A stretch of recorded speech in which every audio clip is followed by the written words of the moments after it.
Sejam muito bem-vindos ao canal Matemática, Dicas e Exercícios. Eu sou o professor Daniel e estou trazendo para vocês hoje mais uma super questão.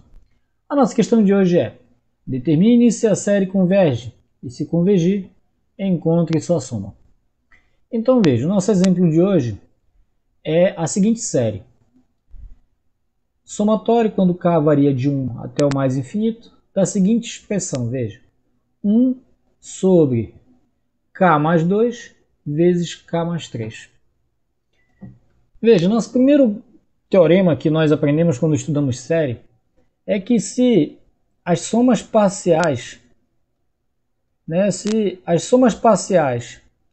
de uma série convergem para um determinado valor, então a série também converge.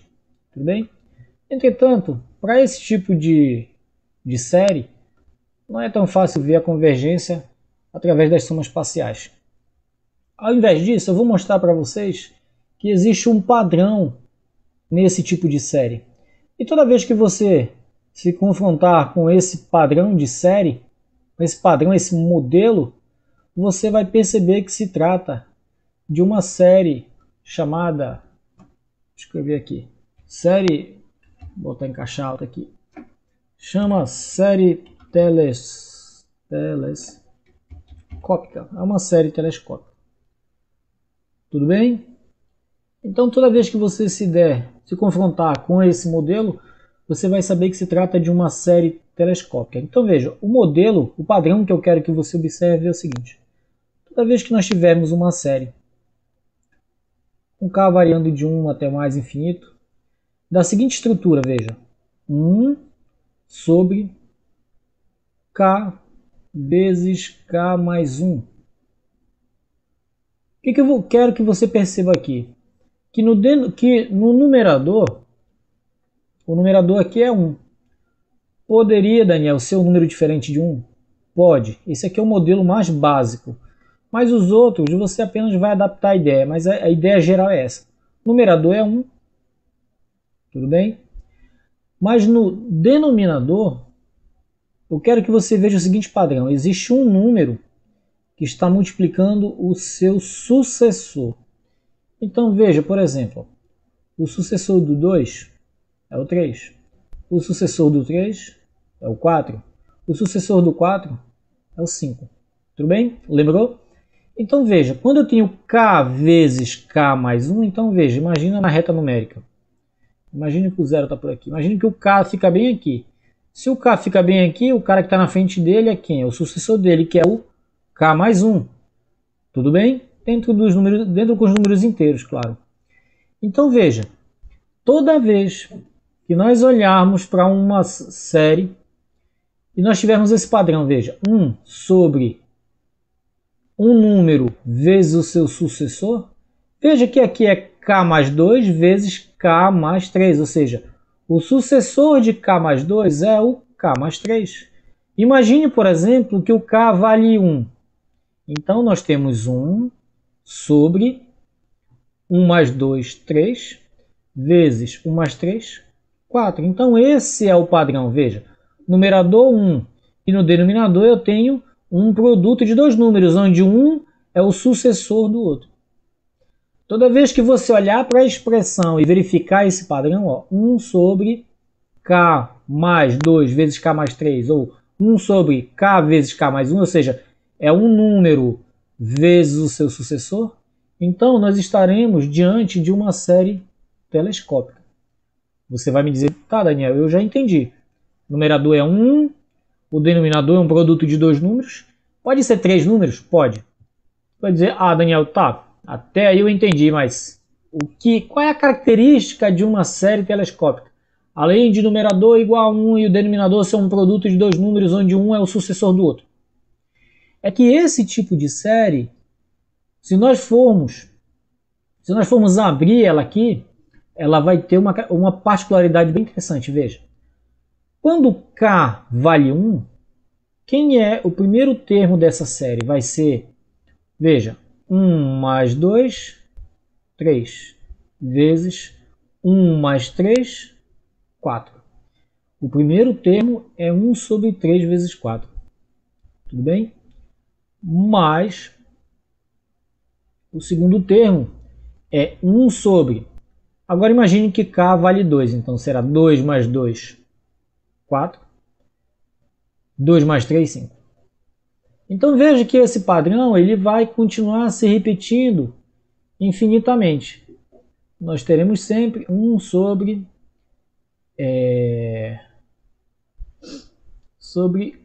k mais 2 vezes k mais 3, mais isso vai até o infinito. Tudo bem? Agora, eu quero que você observe o seguinte.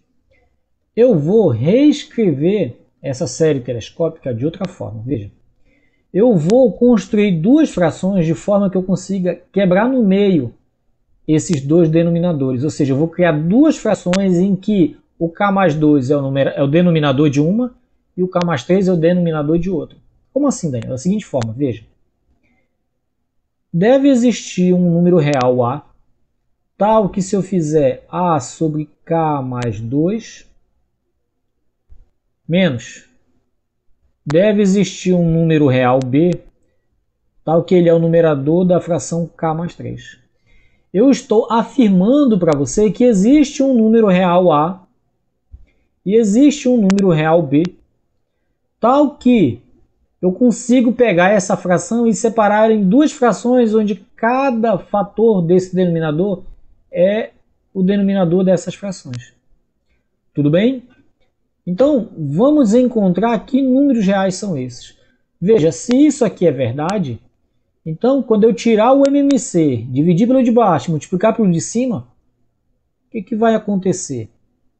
Embaixo eu vou ficar com k mais 2 vezes k mais 3, e aqui em cima tem que dar quanto? 1. Porque eu estou afirmando que existem números reais A e B, tal que eu consigo pegar essa expressão aqui, que é essa aqui, que é essa à direita, eu consigo pegar essa expressão e escrever ela dessa forma, separando os denominadores. Então eu tenho que mostrar que realmente existe um valor A e B que satisfaz essa situação.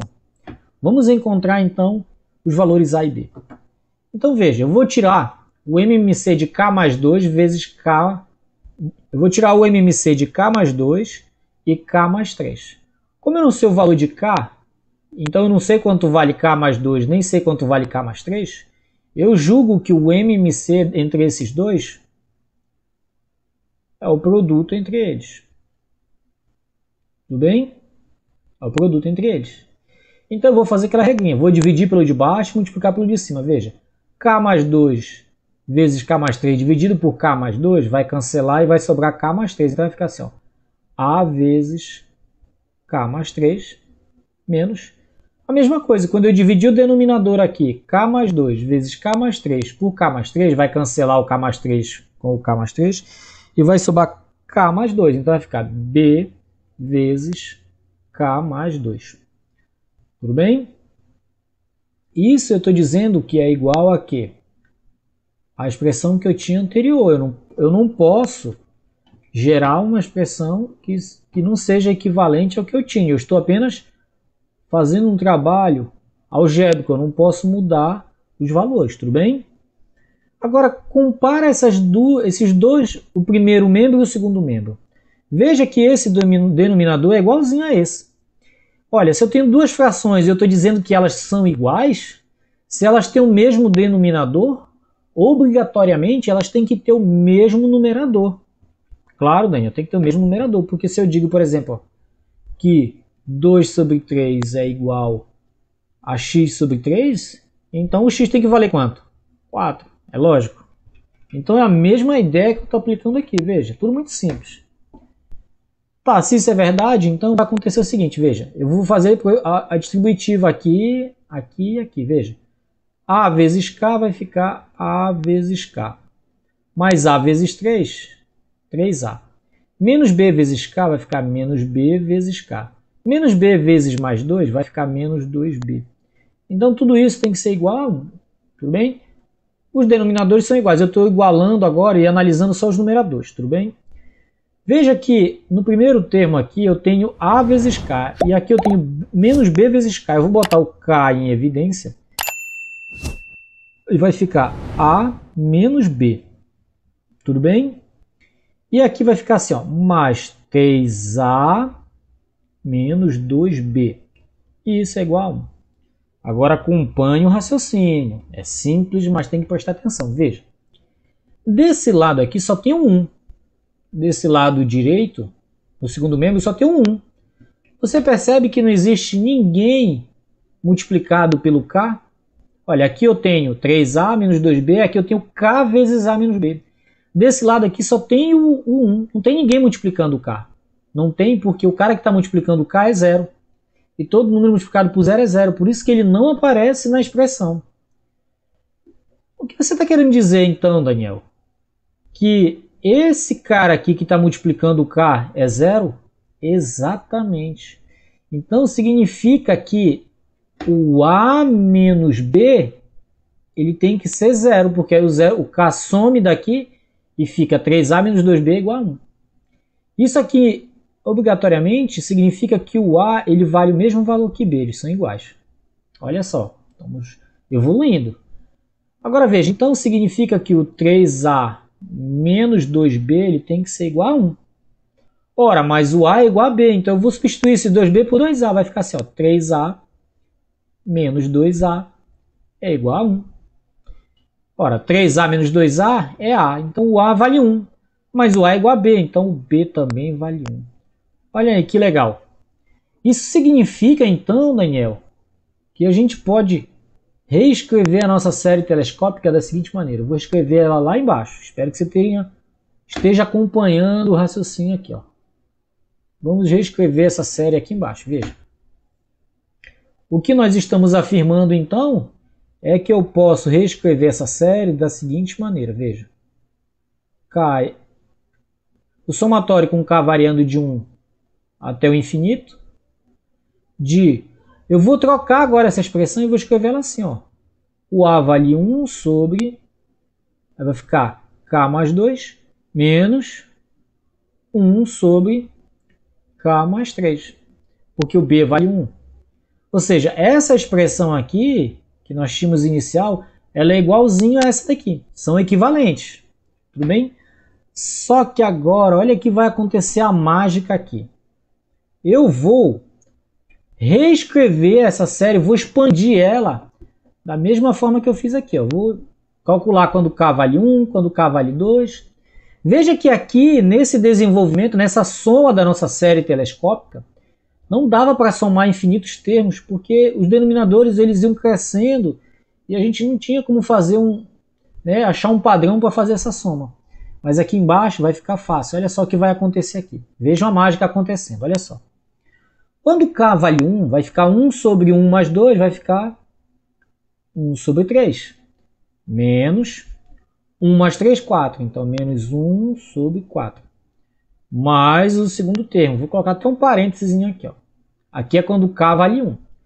Quando K vale 2, vai ficar 1 sobre 2 mais 2, 4. Ó. 4 menos, que é o daqui do meio, da expressão aqui, tudo bem? 1 sobre 2 mais 3, 5. E esse padrão vai se repetir sempre. Agora aqui é 1 sobre 5 menos 1 sobre 6. E esse padrão vai se repetir sempre. Ó, 3, 4, 4, 5, 5, 6. Mais, aí infinito, infinito aqui. Pá. E aí nós vamos ter, eu vou ter aqui, ó, 1 sobre K mais 2 menos 1 sobre K mais 3. Tudo bem? E vai continuando até o infinito. Mas, vamos supor aqui, veja, vamos supor aqui que eu estou somando até um certo valor n. n mais 2, n mais 3. Tudo bem? Vamos supor que eu estou somando até um valor n. Veja agora, ó, se eu retirar todos esses parênteses, eu vou poder fazer o quê? Vou poder cancelar menos 1 quarto com 1 quarto, menos 1 quinto com 1 quinto, menos 1 sexto com 1 sexto do outro, até que vai chegar lá no finalzinho e vai cancelar isso aqui também. Porque no parênteses que vem antes tem o quê? Menos 1 sobre n mais 2. No final das contas, o único valor que vai sobrar vai ser o primeiro, que é 1 sobre 3, e o último, 1 sobre n mais 3. Quer dizer, Daniel, que toda essa soma aqui, se a gente sair cancelando, vai sobrar só o primeiro e o último? Exatamente, vai sobrar o primeiro e o último. Então, o que eu estou querendo mostrar para vocês? Veja, que o somatório, quando k varia de 1 até mais infinito, de 1 sobre k mais 2 vezes k mais 3, essa é a mesma coisa se nós dividirmos a fração em duas partes, com aquele processozinho que eu ensinei a vocês, k mais 2 menos 1 sobre k mais 3, é a mesma coisa. Isso aqui é a mesma coisa se eu calcular o limite, quando n tende a mais infinito, de 1 sobre 3 menos 1 sobre n mais 3. É a mesma coisa. Por quê? Porque, veja, todos os termos que estavam no meio foram cancelados. Se nós pegarmos os n primeiros termos, e depois nós calcularmos o limite quando n tende ao final, eu vou estar calculando a soma de todos os termos da série telescópica, quando k varia até o infinito. Tudo bem? Veja, 1 sobre n mais 3. Quando n tende ao infinito, é 1 sobre o infinito. Isso dá zero. Então, o resultado da nossa soma, da nossa série telescópica, é 1 sobre 3. Percebeu a mágica? Você vai dizer, Daniel, mas por que o nome dessa série é série telescópica? Então, veja. Quando você tem um telescópio, ele pode ser pequenininho assim, ó. Quando ele está fechado, ele é pequenininho, assim, ele é pequeno. Mas ele tem uma partezinha encaixada dentro da outra. E aí, se você quer olhar um objeto, um navio que está muito longe, o que você faz com o nosso telescópio? Você abre ele e ele fica mais comprido, né? E aí você consegue ver objetos que estão mais longe. Então esse movimento do telescópio de expandir e depois encolher é o que justifica o nome dessa, é o que justifica essa série ser chamada de série telescópica, porque veja, aqui ela era bem pequena, 1 sobre k mais 2 vezes k mais 3. Nós expandimos ela, ela ficou bem comprida. E depois eu percebi que dava para cancelar os termos aqui todinhos que estão entre o primeiro e o último. E aí depois ela se encolhe e fica só o primeiro termo e o último termo. Então esse movimento de expandir a expressão e depois encolher é o que nos remete à ideia de série telescópica. Tudo bem? Espero que tenha ficado claro, que você tenha entendido qual é o padrão para uma série ser chamada de série telescópica. É quando eu tenho no denominador um produto de números consecutivos, né? Ou seja, um produto de um número e o seu sucessor. Tudo bem? Lembrando que o numerador pode ser diferente de 1. O denominador, eu posso ter mais de 2 números, pode ser 3, 4, 5 números sucessivos. Tudo bem? Se você gostou dessa videoaula, se inscreva no nosso canal, compartilhe com seus amigos. Um forte abraço, fiquem com Deus e que a matemática esteja com vocês.